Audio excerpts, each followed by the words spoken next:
ಆರಾಧನಾ ಸಮಯ. ಪ್ರಾರ್ಥನೆ ಮಾಡೋಣ. ಸರ್ವಶಕ್ತನೂ ಜೀವದಾಯಕನೂ ಆಗಿರುವ ನಮ್ಮ ದೇವರೇ, ನಿನ್ನ ಘನವುಳ್ಳ ನಾಮಕ್ಕೆ ಸ್ತೋತ್ರವಾಗಲಿ. ಈ ಮುಂಜಾನೆ ವೇಳೆಯಲ್ಲಿ ನಿನ್ನ ಪಾದ ಸನ್ನಿಧಿಗೆ ಬಂದು ನಿನ್ನ ಹೆಸರನ್ನ ಉಚ್ಚರಿಸುವಂತೆ ಕೊಟ್ಟಂತ ಕೃಪೆಗಾಗಿ ನಿನಗೆ ಕೃತಜ್ಞತೆಗಳು. ನಿನ್ನ ಮಗನಾದ ಯೇಸು ಕ್ರಿಸ್ತನ ಮುಖಾಂತರ ನಮ್ಮ ಆರಾಧನೆಯನ್ನು, ನಮ್ಮ ಕೃತಜ್ಞತಾ ಸ್ತುತಿಯನ್ನು ನಿನಗೆ ಸಮರ್ಪಿಸಲು ನಾವು ಬಂದಿದ್ದೇವೆ. ನಿನ್ನ ಸಾಮೀಪ್ಯಕ್ಕೆ ನಾವು ಬಂದಂತೆ ನಮ್ಮ ಸಮೀಪಕ್ಕೆ ನೀನು ಬಾ. ನಿನ್ನ ವಾಗ್ದಾನವನ್ನ ನೆನಪಿಗೆ ತಂದು ಇಬ್ಬರಾಗಿ ಮೂವರಾಗಿ ಸೇರಿ ಬಂದಿರುವಂತವರ ಮಧ್ಯದಲ್ಲಿ ಇದ್ದೇನೆ ಎನ್ನುವಂತಹ ಅನುಭವವನ್ನ, ಸಾಮುದಾಯಿಕವಾಗಿ ಆರಾಧನೆ ಮಾಡುವಂತವರೆಲ್ಲರ ಮೇಲೆ ಈ ಅನುಭವವನ್ನ ಅನುಗ್ರಹಿಸು. ನಮ್ಮ ದೇವರೇ, ನಿನ್ನನ್ನು ಆರಾಧಿಸುವುದೇ ನಮ್ಮ ಬಾಳಿನ ಸ್ಫೂರ್ತಿ. ನಿನ್ನ ಹೆಸರೇಳುವುದೇ ನಮ್ಮ ಜೀವನದ ಭಾಗ್ಯ. ಅರುಣೋದಯದಲ್ಲಿ ನಿನ್ನ ಪವಿತ್ರಾತ್ಮನ ಮೂಲಕ ಜೀವಶ್ವಾಸವನ್ನ ಕೊಟ್ಟು ನಾವು ನಿನ್ನ ಸ್ತೋತ್ರ ಮಾಡುವುದಕ್ಕೆ ನಮ್ಮನ್ನೆಬ್ಬಿಸಿ ಜೀವಬಾಧ್ಯರ ಪಟ್ಟಿಲಿ ನಮ್ಮ ಹೆಸರನ್ನ ಬರೆದದ್ದಕ್ಕಾಗಿ ನಿನಗೆ ಕೊಂಡಾಟವಾಗಲಿ. ಈ ಬದುಕು ನಿನ್ನದೇ, ಈ ಜೀವ ಮತ್ತು ಜೀವನ ನಿನ್ನದೇ. ನೀ ಕೊಟ್ಟಂತ ಜೀವನವನ್ನ ನಿನಗೆ ಸಮರ್ಪಿಸಿ ನಮ್ಮನ್ನ ವಿವೇಕಪೂರ್ವಕವಾದ ಆರಾಧನೆಯ ಕಡೆಗೆ ಭಾಗಿಯಾಗಲು ನೀನು ನಮಗೆ ಕೊಟ್ಟಂತ ಕೃಪೆಯ ಅವಕಾಶಕ್ಕಾಗಿ ನಿನ್ನನ್ನ ವಂದಿಸುತ್ತಾ, ಈ ಆರಾಧನೆಯಲ್ಲಿ ಪಾಲು ತೆಗೆದುಕೊಳ್ಳುವಂತವರೆಲ್ಲರ ಮೇಲೆ ನಿನ್ನ ದರ್ಶನ ಸೌಭಾಗ್ಯವನ್ನ ಪ್ರಕಟ ಮಾಡಬೇಕೆಂದು ನಮ್ಮ ರಕ್ಷಕನಾಗಿರುವ ಯೇಸುವಿನ ಹೆಸರಿನಲ್ಲಿ ಪ್ರಾರ್ಥನೆಯನ್ನ ಬೇಡಿದ್ದೇವೆ. ಆಮೆನ್. ನಮ್ಮ ಈ ಪರಿಶುದ್ಧವಾದ ಆರಾಧನೆಯನ್ನ ಆರಂಭ ಮಾಡುವ ಹಾಗೆ ಆರಂಭದ ಸಂಗೀತವನ್ನ ಹಾಡಿಕೊಳ್ಳೋಣ.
ದೇವರನ್ನ ಆರಾಧಿಸೋಣ.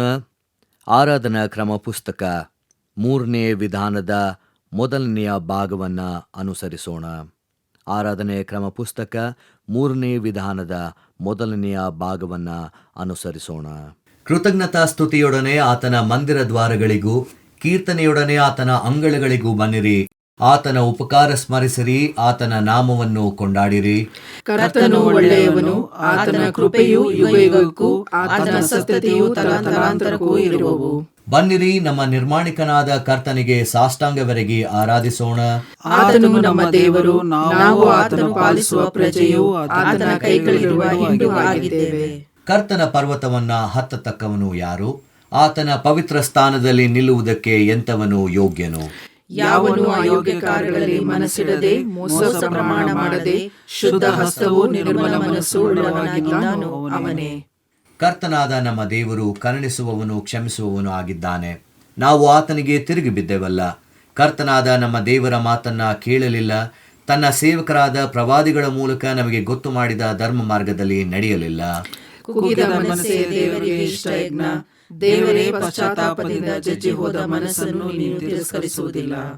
ಯೇಸು ಇಂತೆಂದನು, ಎಲೆ ಕಷ್ಟಪಡುವವರೇ, ಹೊರೆ ಹೊತ್ತವರೇ, ನೀವೆಲ್ಲರೂ ನನ್ನ ಬಳಿಗೆ ಬನ್ನಿರಿ, ನಾನು ನಿಮಗೆ ವಿಶ್ರಾಂತಿ ಕೊಡುವೆನು. ನಾನು ಎದ್ದು ನನ್ನ ತಂದೆಯ ಬಳಿಗೆ ಹೋಗಿ ಆತನಿಗೆ, ಅಪ್ಪ, ಪರಲೋಕಕ್ಕೆ ವಿರೋಧವಾಗಿಯೂ ನಿನ್ನ ಮುಂದೆ ಪಾಪ ಮಾಡಿದ್ದೇನೆ ಎಂದು ಹೇಳುವೆನು. ಒಟ್ಟಾಗಿ, ಕರ್ತನೇ, ನನ್ನ ಶರಣನೇ, ನನ್ನ ವಿಮೋಚಕನೇ, ನನ್ನ ಮಾತುಗಳು, ನನ್ನ ಹೃದಯದ ಧ್ಯಾನವು ನಿನಗೆ ಸಮರ್ಪಕವಾಗಿರಲಿ. ದೇವರನ್ನ ಸ್ತುತಿಸುವ ಹಾಗೆ ಸಂಕೀರ್ತನೆಯನ್ನ ಹಾಡಿಕೊಳ್ಳೋಣ.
ದೇವರ ಪರಿಶುದ್ಧ ನಾಮಕ್ಕೆ ಸ್ತೋತ್ರವಾಗಲಿ. ವಾಕ್ಯ ಕೇಳುವ ಎಲ್ಲ ಶ್ರೋತೃಗಳಿಗೆ ಯೇಸು ಕ್ರಿಸ್ತನ ಮಧುರ ನಾಮದಲ್ಲಿ ವಂದಿಸಿ ಸ್ವಾಗತಿಸುತ್ತೇನೆ. ಈ ದಿನದ ವಾಕ್ಯ ಧ್ಯಾನಕ್ಕೆ ನಮಗೆ ನೇಮಿಸಲ್ಪಟ್ಟಂತ ಮುಖ್ಯ ಪ್ರಸ್ತಾಪ revelation of God in worship, ಆರಾಧನೆಯಲ್ಲಿ ದೇವರ ಪ್ರಕಟಣೆ ಎಂಬುದಾಗಿ. ಆರಾಧನೆ ಎಂದರೇನು? ಈ ಪ್ರಶ್ನೆ ಸೂಕ್ತವಾದದ್ದು. ಸಾಮಾನ್ಯವಾಗಿ ಆರಾಧನೆ ಎಂದರೆ ದೇವರನ್ನ ಆರಾಧಿಸುವುದು, ದೇವರಿಗೆ ಸ್ತುತಿ ಸ್ತೋತ್ರಗಳನ್ನ ಸಮರ್ಪಿಸುವಂಥದ್ದು, ದೇವರಿಗೆ ನಮ್ಮ ಕಾಣಿಕೆಗಳನ್ನ ಕೊಡುವಂಥದ್ದು, ರಾಗ ಹಾಡುವಂಥದ್ದು, ಬೈಬಲ್ ಪಠಿಸುವಂಥದ್ದು, ವಾಕ್ಯ ಕೇಳುವಂಥದ್ದು. ಈ ರೀತಿಯಾಗಿ ಸಾಂಪ್ರದಾಯಿಕವಾಗಿ ಒಂದು ಚೌಕಟ್ಟಿನಡಿಯಲ್ಲಿ ನಡೆದುಕೊಂಡು ಬಂದಂತಹ ಈ ಪದ್ಧತಿಯನ್ನ ನಾವು ಆರಾಧನೆ ಎಂದು ಕರೆಯುತ್ತೇವೆ. ಆದರೆ ದೇವರ ವಾಕ್ಯದಲ್ಲಿ ನಮಗೆ ವ್ಯಕ್ತವಾಗುವಂಥದ್ದು ಆರಾಧನೆ ಎಂದರೆ ದೇವರಿಗೆ ನಮ್ಮ ಬದುಕಿನಲ್ಲಿ ಕೊಡುವಂತಹ ಅತ್ಯುನ್ನತವಾದಂತಹ ಗೌರವ ಎಂಬುದಾಗಿ ದೇವರ ವಾಕ್ಯ ನಮಗೆ ಪ್ರತಿಬಿಂಬಿಸುವಂತದ್ದಾಗಿದೆ. ಬೈಬಲ್ನಲ್ಲಿ ಮೊಟ್ಟ ಮೊದಲ ಆರಾಧನೆ ಯಾವಾಗ ಪ್ರಾರಂಭವಾಯಿತು ಎನ್ನುವಂತಹ ಪ್ರಶ್ನೆಯನ್ನ ಹಾಕಿಕೊಂಡರೆ, ಕಾಯಿನ ಮತ್ತು ಹೇಬೇಲ ಇವರು ಕಾಣಿಕೆಗಳನ್ನ ತೆಗೆದುಕೊಂಡು ದೇವರ ಸನ್ನಿಧಿಗೆ ಹೋದರು. ಅದು ಮೊಟ್ಟ ಮೊದಲ ಆರಾಧನೆ ಎಂದು ಅನೇಕರು ಹೇಳುವುದುಂಟು. ಆದರೆ ಆದಿಕಾಂಡ ಪುಸ್ತಕ 4ನೇ ಅಧ್ಯಾಯ 26ನೇ ವಚನಕ್ಕೆ ಬರುವಾಗ ಸೇತನು ಮಗನನ್ನ ಪಡೆದನು, ಎನೋಷ್ ಎಂಬುದಾಗಿ ಹೆಸರಿಟ್ಟನು. ಆ ಕಾಲದಲ್ಲಿ ಯೆಹೋವ ಎಂಬ ಹೆಸರನ್ನ ಹೇಳಿಕೊಂಡು ಆರಾಧಿಸುವುದಕ್ಕೆ ಪ್ರಾರಂಭವಾಯಿತು ಎಂದು ವಾಕ್ಯ ಸ್ಪಷ್ಟಪಡಿಸುತ್ತದೆ. ಇನ್ನು ಎರಡನೆಯದಾಗಿ ಆದಿಕಾಂಡ ಪುಸ್ತಕ 8ನೇ ಅಧ್ಯಾಯ 20ನೇ ವಚನಕ್ಕೆ ಬರುವಾಗ, ಆಗ ನೋಹನು ಯೆಹೋವನಿಗೋಸ್ಕರ ಯಜ್ಞವೇದಿಯನ್ನು ಮಾಡಿ ಅದರ ಮೇಲೆ ಶುದ್ಧವಾದ ಎಲ್ಲ ಪಶುಪಕ್ಷಿ ಜಾತಿಗಳಲ್ಲಿ ಸರ್ವಾಂಗ ಹೋಮ ಮಾಡಿದನು.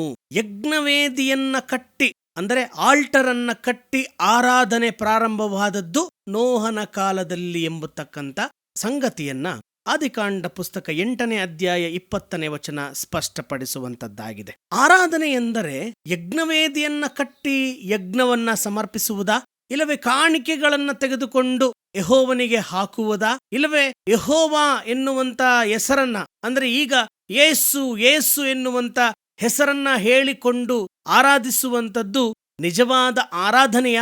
ಅದರಿಂದ ನಮಗೆ ದೇವರ ಪ್ರಕಟಣೆಯುಂಟಾಗ್ತದೆಯಾ, ದೇವರ ದರ್ಶನ ಸಿಗುತ್ತಿದೆಯಾ ಎನ್ನುವಂತಹ ಪ್ರಶ್ನೆ ಅರ್ಥಗರ್ಭಿತವಾದದ್ದು. ರೋಮಾಪುರದವರಿಗೆ ಬರೆದ ಪತ್ರಿಕೆ 12ನೇ ಅಧ್ಯಾಯ 1ನೇ ವಚನದಲ್ಲಿ ಪೌಲನು ಹೇಳ್ತಾನೆ, ಆರಾಧನೆ ಎಂದರೆ ನೀವು ನಿಮ್ಮ ನಿಮ್ಮ ದೇಹಗಳನ್ನು ದೇವರಿಗೆ ಮೀಸಲಾಗಿಯೂ ಮೆಚ್ಚುಗೆಯಾಗಿಯೂ ಇರುವ ಸಜೀವ ಯಜ್ಞವಾಗಿ ಅರ್ಪಿಸಿರಿ, ಇದೇ ನಿಮ್ಮ ವಿವೇಕಪೂರ್ವಕವಾದ ಆರಾಧನೆಯು.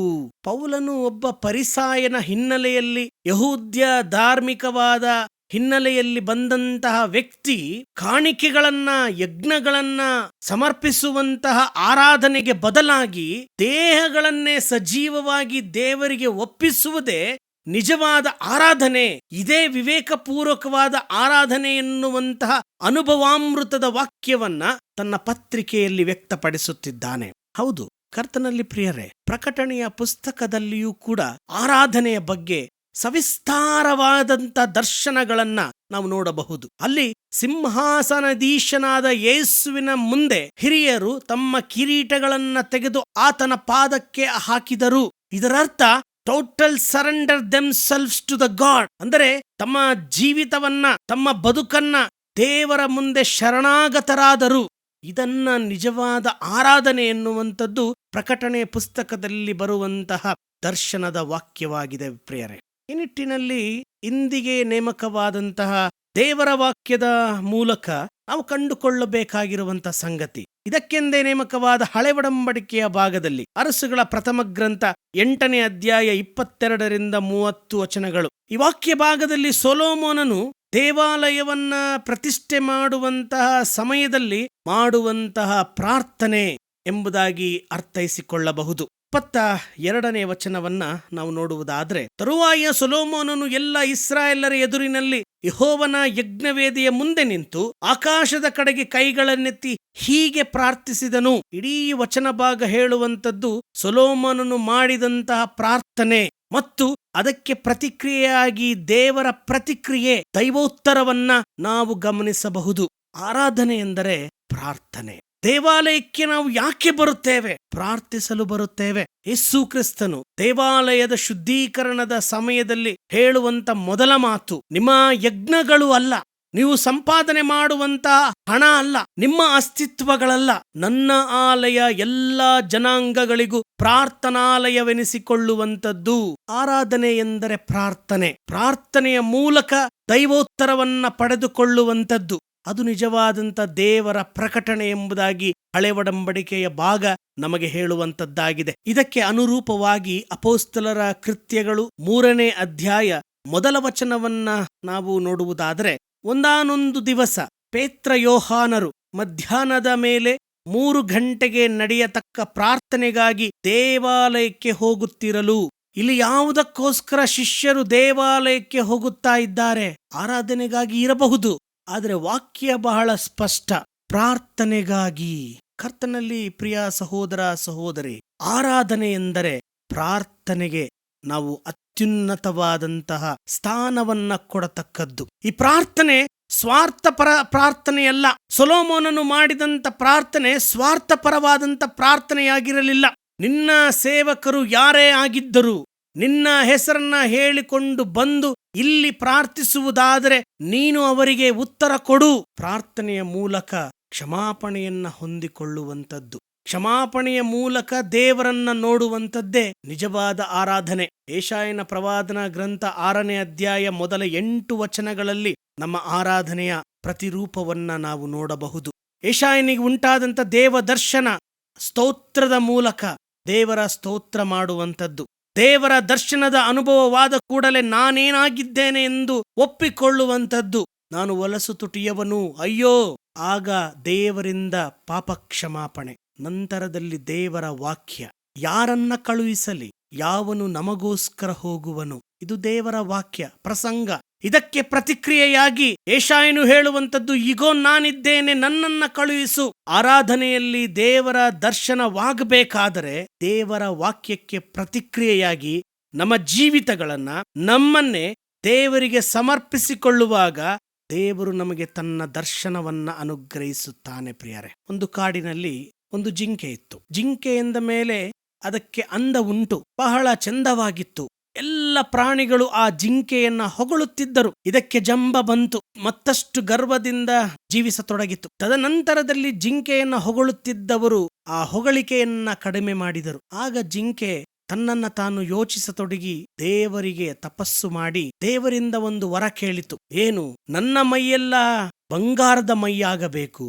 ಸರಿ, ದೇವರು ಅದನ್ನು ಹಾಗೆ ಮಾಡಿ ಹೊರಟು ಹೋದರು. ಸರಿ, ಈ ಜಿಂಕೆಗೆ ಈಗ ಮೊದಲಿದ್ದಕ್ಕಿಂತ ಹೆಚ್ಚು ಜಂಬ, ಬಂಗಾರದ ಮೈಯ ಜಿಂಕೆ. ಎಲ್ಲರೂ ಹೊಗಳಿದರು. ಅದಕ್ಕೆ ಇನ್ನೂ ಕೂಡ ಗರ್ವ ಬಂತು. ಒಂದು ದಿನ ರಾಜ ಬೇಟೆಗಾಗಿ ಬಂದ. ಆ ಬಂಗಾರದ ಜಿಂಕೆಯನ್ನ ನೋಡಿದ. ತನ್ನ ಭಟರಿಗೆ ಹೇಳಿದ, ಈ ಬಂಗಾರದ ಜಿಂಕೆ ನನ್ನ ಅರಮನೆಯಲ್ಲಿರಬೇಕು. ತಕ್ಷಣವೇ ಆ ಭಟರು ಆ ಜಿಂಕೆಯನ್ನ ಬೇಟೆಯಾಡಿ ಬಂಧಿಸಿ ಅರಮನೆಯಲ್ಲಿ ಸೆರೆಯಲ್ಲಿ ಕೂಡಿ ಹಾಕಿದರು.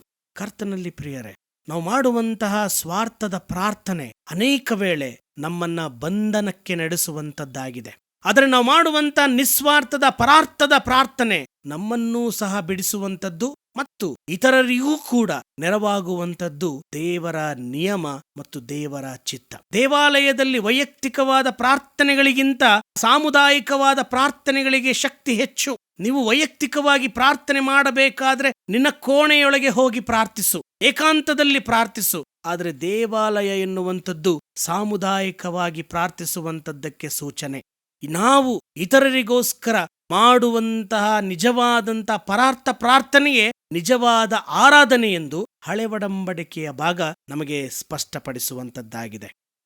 ಇಂದು ಆರಾಧನೆಯಲ್ಲಿ ದೇವರು ನಮಗೆ ಪ್ರಕಟವಾಗಬೇಕಾದರೆ ಸಂಪ್ರದಾಯ ಎನ್ನುವ ಚೌಕಟ್ಟನ್ನ ಮೀರಿ ಬರಬೇಕು. ಇಂದು ಆರಾಧನೆಗಳಲ್ಲಿ ಹೆಚ್ಚಾಗಿ ನಾವು ಸಂಪ್ರದಾಯವಾದಿಗಳಾಗಿದ್ದೇವೆ.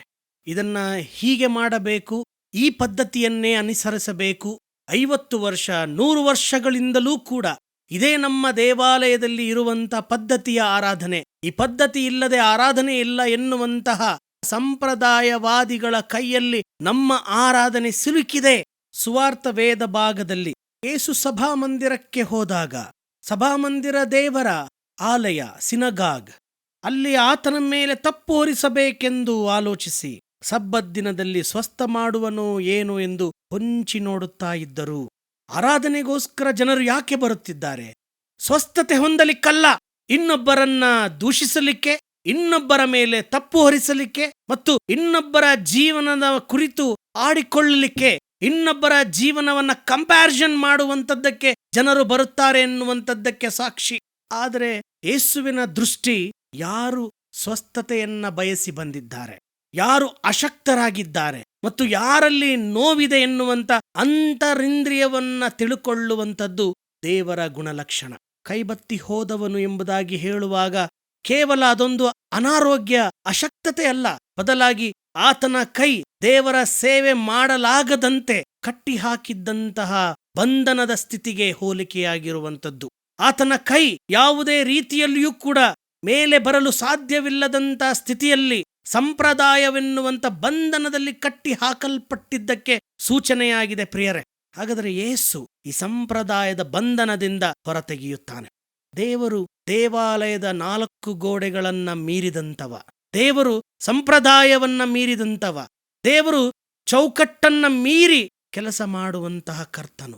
ಈ ದೇವರನ್ನ ನಾವು ಗರ್ಭಗುಡಿಯಲ್ಲಾಗಲಿ ನಮ್ಮ ದೇವಾಲಯದ 4 ಗೋಡೆ ಮಧ್ಯದಲ್ಲಾಗಲಿ ನಮ್ಮ ಸಂಪ್ರದಾಯದಿಂದಾಗಲಿ ಕಟ್ಟಿಹಾಕಲು ಸಾಧ್ಯವಿಲ್ಲ. ಈ ಹೊತ್ತು ಕ್ರೈಸ್ತ ಸಮುದಾಯದಲ್ಲಿ ಆರಾಧನೆ ಎಂದರೆ ಸಂಪ್ರದಾಯಕ್ಕೆ ಹೆಚ್ಚಿನ ಪ್ರಾಧಾನ್ಯತೆ ಇದೆ. ಇವತ್ತು ಕ್ರೈಸ್ತ ಸಂಪ್ರದಾಯದ ಪ್ರಕಾರವಾಗಿ ಆರಾಧನೆಯಲ್ಲಿ ವಾಕ್ಯ ಪ್ರಸಂಗಕ್ಕಿಂತಲೂ ಹೆಚ್ಚಾಗಿ ಪ್ರೈಸ್ ಅಂಡ್ ವರ್ಷಿಪ್ಗಳಿಗೆ ಹೆಚ್ಚಿನ ಸ್ಥಾನ ಇದೆ. ನಮ್ಮ ಜೀವನವನ್ನ ಪರಿವರ್ತಿಸುವಂಥದ್ದು ದೇವರ ವಾಕ್ಯ, ನಮ್ಮನ್ನ ಹೊಸಬರನ್ನಾಗಿಸುವಂಥದ್ದು ದೇವರ ವಾಕ್ಯ. ಇವತ್ತು ನಮ್ಮನ್ನ ನಿಜವಾದಂಥ ಕರ್ತನ ಕಡೆಗೆ ನಡೆಸುವಂಥದ್ದು, ದೇವರ ದರ್ಶನ ಸೌಭಾಗ್ಯಕ್ಕೆ ನಡೆಸುವಂಥದ್ದು ದೇವರ ವಾಕ್ಯವೇ ವಿನಃ ನಮ್ಮ ಪ್ರೈಸ್ ಅಂಡ್ ವರ್ಷಿಪ್ಗಳು, ನಮ್ಮ ಸಂಗೀತ ಕೀರ್ತನೆಗಳಲ್ಲ. ಇದು ಆರಾಧನೆಗೆ ಸಹಾಯಕವಾಗುವಂಥದ್ದು, ಆದರೆ ಇದೇ ಆರಾಧನೆಗೆ ಮುಖ್ಯವಲ್ಲ. ಆರಾಧನೆಯಲ್ಲಿ ಮುಖ್ಯವಾದದ್ದು ದೇವರ ವಾಕ್ಯ. ಯಾರು ದೇವರ ವಾಕ್ಯದಲ್ಲಿ ಮಿಂದು ದೇವರ ವಾಕ್ಯದ ಶಕ್ತಿಯಲ್ಲಿ ಬೆಳೆಯುತ್ತಾರೋ ಅವರಿಗೆ ನಿಜವಾದ ಬಿಡುಗಡೆ, ಅವರಿಗೆ ನಿಜವಾದ ದರ್ಶನ, ಅವರಿಗೆ ನಿಜವಾದಂಥ ಯೇಸುವಿನಿಂದ ನಿಜವಾದಂಥ ಸ್ಪರ್ಶ ಕರ್ತನಲ್ಲಿ. ಪ್ರಿಯರೇ, ಒಮ್ಮೆ ಒಂದು ಗುರುಕುಲವಿತ್ತು. ಈ ಗುರುಕುಲದಲ್ಲಿ ಬಹಳ ಕಟ್ಟುನಿಟ್ಟಿನ ಪದ್ಧತಿಗಳಿತ್ತು. ಈ ಗುರುಕುಲಕ್ಕೆ ಹೊಸದಾಗಿ ಒಬ್ಬ ಶಿಷ್ಯ ಸೇರಿದ. ಒಂದು ದಿನ ನದಿಯ ದಂಡೆಯ ಮೇಲೆ ಪ್ರಾರ್ಥನೆಗೆಂದು ಎಲ್ಲರೂ ನೆರೆದಿದ್ದರು.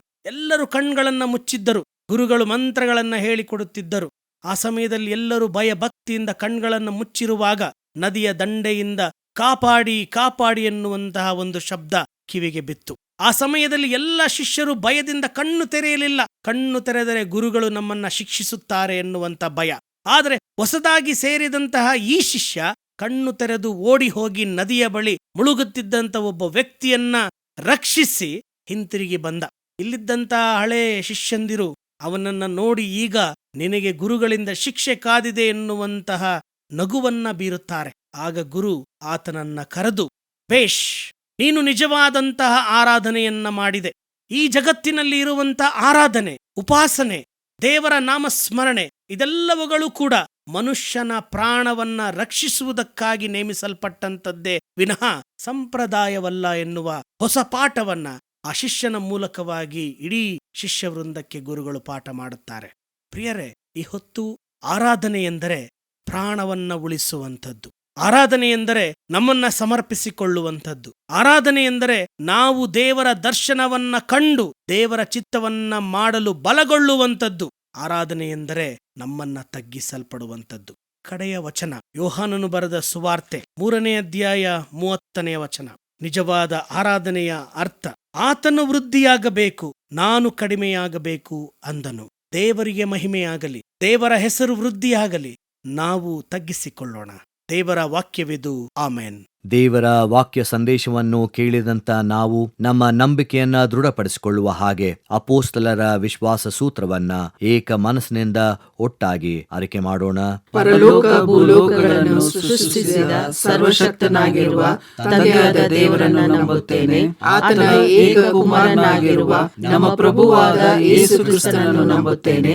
ಈತನು ಪರಿಶುದ್ಧಾತ್ಮನಿಂದ ಕನ್ಯಾ ಮರಿಯಳ ಗರ್ಭದಲ್ಲಿ ಧರಿಸಲ್ಪಟ್ಟು ಆಕೆಯಲ್ಲಿ ಹುಟ್ಟಿ ಪೊಂತಿ ಪಿಲಾತನ ಆಧಿಪತ್ಯದಲ್ಲಿ ಶ್ರಮೆ ಹೊಂದಿ ಶಿಲುಬೆಗೆ ಜಡೆಯಲ್ಪಟ್ಟು ಸತ್ತು ಹೂಣಲ್ಪಟ್ಟು ಪಾತಾಳಕ್ಕೆ ಇಳಿದು 3ನೇ ದಿವಸದಲ್ಲಿ ಸತ್ತವರೊಳಗಿಂದ ಎದ್ದು ಪರಲೋಕಕ್ಕೆ ಏರಿ ಹೋಗಿ ಸರ್ವಶಕ್ತನಾಗಿರುವ ತಂದೆಯಾದ ದೇವರ ಬಲಪಾರ್ಶ್ವದಲ್ಲಿ ಕುಳಿತುಕೊಂಡು ಇರುತ್ತಾನೆ. ಈತನು ಅಲ್ಲಿಂದ ಬಂದು ಬದುಕಿರುವವರಿಗೂ ಸತ್ತವರಿಗೂ ನ್ಯಾಯವಿರಿಸುವನು ಎಂಬುದನ್ನು ನಂಬುತ್ತೇನೆ. ನಾನು ಪರಿಶುದ್ಧಾತ್ಮನನ್ನು ನಂಬುತ್ತೇನೆ.